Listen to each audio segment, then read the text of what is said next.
Assalamualaikum warahmatullahi wabarakatuh. Bertemu lagi di pembelajaran daring mata pelajaran Akidah Akhlak kelas 9, materi tentang iman kepada hari akhir. Kita awali pembelajaran kita dengan membaca doa terlebih dahulu. Bismillahirrahmanirrahim. Raditu billahi robba wa bil islami dina wa bi muhammadin nabiyya wa rasula. Rabbi zidni ilma warzuqni fahma. Amin. Tujuan dari pembelajaran kita adalah setelah melaksanakan pembelajaran, peserta didik dapat menjelaskan pengertian dari beriman kepada hari akhir. Yang kedua, peserta didik dapat menyebutkan macam-macam alam gaib yang berhubungan dengan hari akhir. Dan tujuan pembelajaran yang ketiga adalah peserta didik dapat mengidentifikasi dalil beriman pada hari akhir. Yang keempat, peserta didik dapat menganalisa tanda-tanda hari akhir atau hari kiamat. Itulah tujuan dari belajar kita. Mudah-mudahan pembelajaran kita, ilmu yang akan kita pelajari menjadi ilmu yang bermanfaat dan barokah. Beriman kepada hari akhir itu merupakan rukun iman yang nomor 5, yang kelima. Iman kepada akhir bagian dari rukun iman yang kelima. Beriman kepada hari akhir yaitu percaya dengan sepenuh hati bahwa suatu saat alam semesta dan seisinya akan hancur dan berakhir. Itu adalah pengertian dari beriman kepada hari akhir. Percaya dengan sepenuh hati bahwa suatu saat alam semesta dan seisinya akan hancur. Hari akhir juga bisa disebut dengan hari kiamat atau yaumul zalzalah atau yaumul hasyr. Bisa disebut juga dengan yaumul khuruj. Terkait dengan beriman kepada hari akhir, itu ada 3 golongan yang berpendapat mengenai hari akhir tersebut. Yang pertama adalah golongan ateis, yaitu golongan manusia yang mengingkari atau tidak mempercayai adanya hari akhir. Juga disebut sebagai mulhid, yaitu orang yang tidak mempercayai adanya Tuhan. Kedua, golongan agama ardi, yaitu golongan manusia yang mempercayai adanya reinkarnasi, yaitu penjelmaan roh manusia. Golongan agama ardi yaitu golongan agama yang dibuat oleh manusia. 3, golongan agama samawi, yaitu golongan manusia yang mempercayai adanya hari akhir dan adanya kehidupan di akhirat. Nah, itu adalah 3 golongan yang berpendapat tentang hari akhir. Untuk selanjutnya, dalil beriman pada hari akhir. Terkait dalil beriman pada hari akhir, itu ada dalil akli dan ada dalil naqli. Dalil akli ini bisa diambil dari para pakar ilmu pengetahuan yang mengatakan bahwa matahari sebagai sumber energi dalam bentuk bola api yang sangat besar dan sangat panas suatu saat akan kehilangan cahayanya. Mula-mula ditandai dengan keadaannya yang semakin mengecil karena setiap detik matahari kehilangan beratnya sekitar 4 juta ton. Lalu habis dan jelaslah gelap gulita alam semesta beserta isinya, termasuk bumi yang kita tempati ini. Disinilah alam semesta mengalami kehancuran yang disebut hari akhir. Ini adalah dalil akli dari para pakar ilmu pengetahuan yang mengatakan bahwa matahari beratnya semakin lama semakin mengecil hingga pada akhirnya terjadilah kehancuran yang disebut dengan hari kiamat. Yang selanjutnya dalil nakli. Dalil nakli ini bisa diambil dari Quran surat Al-A'raf ayat 187. Juga Quran surat Al-An'am ayat 134. Quran surat Al-Hajj ayat 7 dan Quran surat At-Toha ayat 15. Itu terkait dalil nakli. Dalil nakli itu diambilkan dari Al-Quran, dari ayat-ayat Al-Quran ataupun dari Al-Hadis. Sementara kalau dalil akli itu adalah hasil penelitian para pakar yang mengatakan bahwa pada suatu saat nanti akan terjadi kehancuran alam semesta. Nah, untuk selanjutnya macam-macam alam gaib yang berhubungan dengan hari akhir. Alam-alam gaib yang berhubungan dengan hari akhir adalah alam-alam gaib yang harus dilewati manusia setelah kiamat datang, yang dimulai dari alam barzakh sampai hari pembalasan. Pertama, alam barzakh. Apa itu alam barzakh? Yaitu alam kubur tempat manusia meninggal dunia. Di dalam alam kubur, jika manusia yang telah meninggal dunia diperlihatkan dengan kedamaian, kesejukan, keindahan, dan segala kebahagiaan lainnya, maka pertanda manusia itu di hari akhir kelak akan masuk surga. Tetapi sebaliknya, jika manusia yang telah meninggal dunia di alam kubur ditampakkan berbagai macam penderitaan dan siksaan, maka menandakan di akhirat manusia itu akan masuk neraka. Selanjutnya setelah alam barzah adalah yaumul ba'ats, yaitu hari bangkitnya manusia dari alam kubur. Pada hari itu semua manusia yang telah meninggal dunia jasadnya diutuhkan lagi seperti sedia kala. Selanjutnya setelah yaumul ba'ats adalah yaumul hasyr, yaitu hari digiringnya manusia ke padang mahsyar.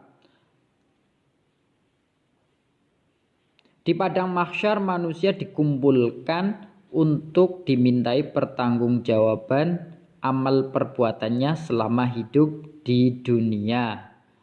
Selanjutnya yaumul hisab, yaitu hari dikumpulnya manusia di padang mahsyar untuk dihitung amal perbuatannya selama hidup di dunia.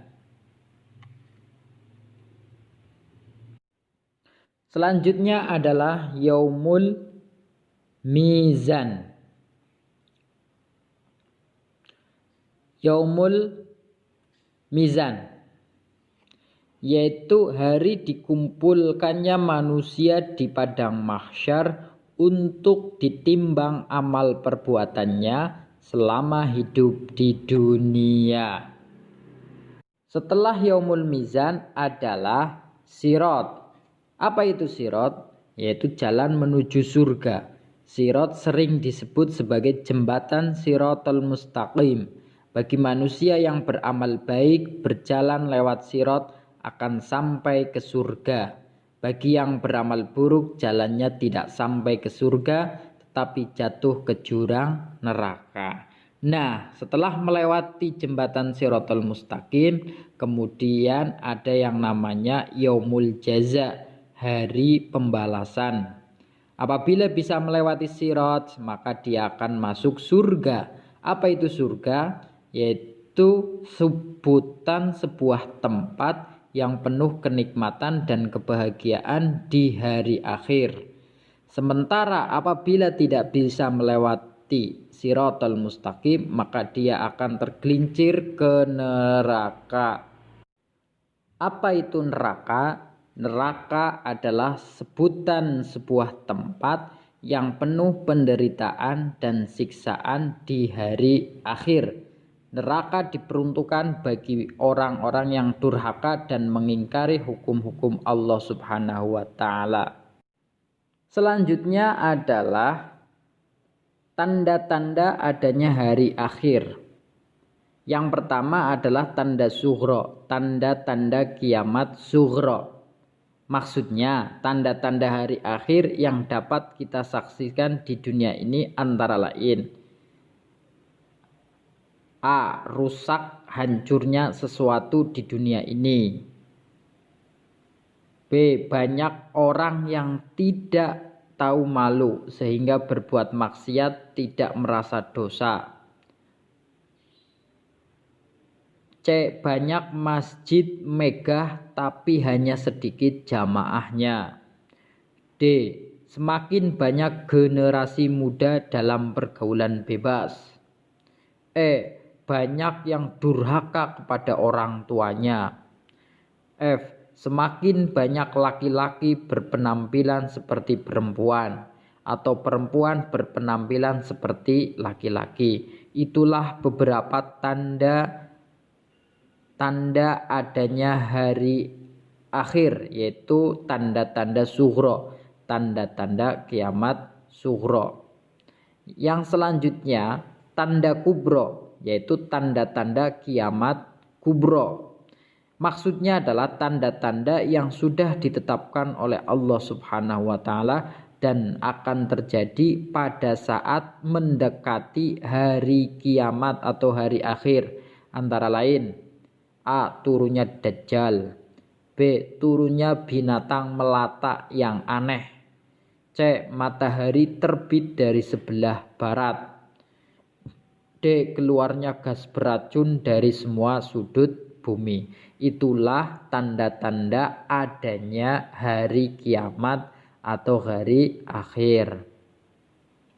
Nah, perilaku yang mencerminkan beriman kepada hari akhir adalah sebagai berikut. Ini perilaku orang yang beriman kepada hari akhir tentunya mempunyai perilaku seperti berikut ini. Yang pertama, menjaga pikiran. Yang kedua, meningkatkan keimanan dan ketakwaan kepada Allah. Yang ketiga, memperbanyak zikir dan sholawat. Selalu membaca Al-Quran. Itulah materi tentang iman kepada hari akhir. Mudah-mudahan dapat dipahaminya dengan baik. Berikutnya perhatikan gambar berikut ini. Ini adalah sebuah gambaran perjalanan kita dari alam roh sampai yaumul jaza, yaitu apakah masuk surga atau neraka. Dari alam roh kemudian masuk alam kandungan. Dari alam kandungan kemudian alam dunia, yaitu tempat kita saat ini. Dari alam dunia kita meninggal masuk alam kubur atau alam barzakh. Dari alam kubur kemudian terjadinya hari kiamat, kehancuran alam semesta. Setelah terjadinya kehancuran alam semesta, kemudian adanya hari kebangkitan atau yaumul ba'ats. Hari kebangkitan kemudian Selanjutnya adalah yaumul hasyr, yaitu hari digiringnya manusia menuju padang mahsyar. Di situ ada padang mahsyar. Dari padang mahsyar ini kemudian nanti ada orang-orang yang kemudian mendapatkan syafaat, yaitu pertolongan untuk menyampaikan permohonan pada Allah Subhanahu wa taala. Ini di sini. Dari sini kemudian masuk pada hisab, yaumul hisab. Setelah di padang mahsyar, digiring di padang mahsyar, ada yang mendapatkan syafaat, di situ kemudian dihisab amalnya, dihitung amalnya. Setelah dihitung kemudian masuk kepada penyerahan catatan amal. Setelah masuk penyerahan catatan amal kemudian masuk pada yaumul mizan, ditimbang catatan amalnya. Nah, ditimbang catatan amalnya. Kemudian setelah sampai mizan, di sini adalah telaga, melewati telaga baginda Nabi Muhammad SAW. Nah, di sini nanti ada orang-orang tertentu yang dapat meminum telaga tersebut. Dari situ kemudian masuk sirat atau jembatan Siratal Mustaqim. Kalau lolos di jembatan Siratal Mustaqim maka masuk surga, kalau tidak lolos maka akan tergelincir masuk neraka. Itulah gambar alur perjalanan hidup kita dari mulai alam roh sampai yaumul jaza, hari pembalasan, yaitu antara masuk surga atau neraka. Untuk selanjutnya ada materi diskusi yang bisa kalian diskusikan dengan sesama teman kalian atau dengan orang tua kalian atau dengan saudara kalian untuk membantu memahami materi iman kepada hari akhir. Yang pertama, materi diskusinya adalah mengapa akhir-akhir ini sering terjadi musibah bencana di sekitar kita. Apakah ada kaitannya dengan tanda hari akhir? Silahkan kalian diskusikan. Yang kedua, berikan contoh nyata yang ada di sekitar kalian terkait tanda-tanda kiamat. Selanjutnya, apa hikmah atau pelajaran yang kalian ambil dari berbagai musibah bencana? Terus yang D, apa usaha kalian agar bisa masuk ke dalam surga, agar bisa mendapatkan pembalasan masuk ke surganya Allah? Apa usaha kalian sebagai seorang umat Islam? Yang terakhir, buatlah cerita alur perjalanan manusia menuju surga. Jadi kalian bikin cerita mulai dari alam kandungan sampai alam dunia. Kamu buat tokoh siapa yang mengalami perjalanan dari alam kandungan hingga menuju surga atau neraka. Seperti itu. Itu silakan kalian bisa diskusikan. Nah, pembelajaran kita terkait iman kepada hari akhir telah selesai.